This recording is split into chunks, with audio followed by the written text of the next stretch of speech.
राजनीतिक धोखाधड़ी, किसान समर्थक सुधारों का विरोध करने के लिए पीएम नरेंद्र मोदी ने विपक्ष पर साधा है निशाना।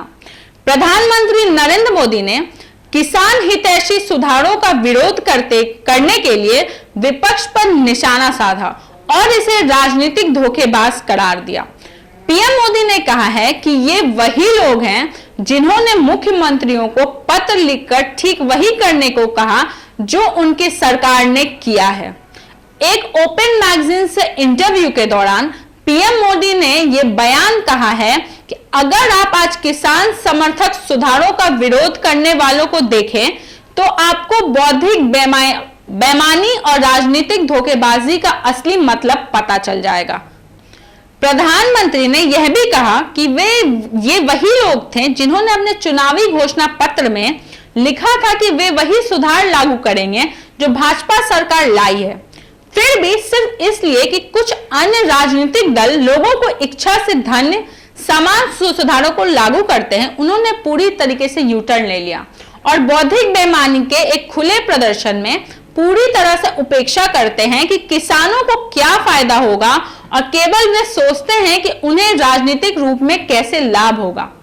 प्रधानमंत्री ने आगे इसी बात पे कहा कि केंद्र छोटे किसानों को हर तरह से सशक्त बनाने के लिए प्रतिबद्ध है और उनकी सरकार एक साथ बैठकर उन मुद्दों पर चर्चा करने के लिए भी तैयार है।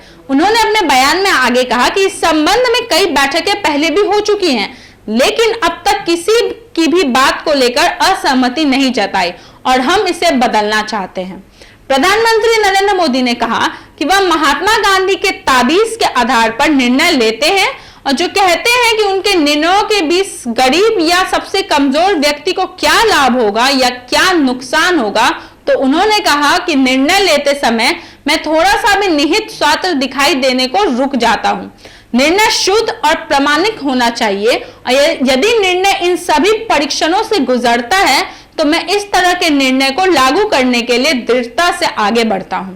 प्रधानमंत्री ने यह भी कहा कि भारत जैसे बड़े देश में क्या ऐसा निर्णय करना संभव है जो 100% लोगों को अस्वीकार्य हो। हालांकि यदि कोई निर्णय कम संख्या में लोगों को स्वीकार्य नहीं है तो वे गलत नहीं है, उनकी अपनी वास्तविक चिंताएं हो सकती हैं, लेकिन यदि निर्णय व्यापक हित में है तो इस तरह के निर्णय को लागू करना सरकार की जिम्मेदारी बन जाती है। यह ध्यान दिया जाना चाहिए कि कई किसान मुख्य रूप से पंजाब, हरियाणा और उत्तर प्रदेश के नवंबर 2020 से 3 कृषि कानूनों के खिलाफ दिल्ली की सीमाओं पर विरोध प्रदर्शन कर रहे हैं। वे कानून को निरस्त करने की मांग कर रहे हैं, पर फिर भी कहीं ना कहीं नरेंद्र मोदी अपने निर्णय पर दृढ़ बने हुए हैं। इन सब के बाद किसान समर्थक सुधारों का विरोध करने के लिए पीएम नरेंद्र मोदी ने विपक्ष पर निशाना साधते हुए ये सारी बातें कही। ऐसे ही तमाम खबरों के लिए आप बने रहे न्यूज़ भारतवर्ष के साथ। मैं तन्वी पटना।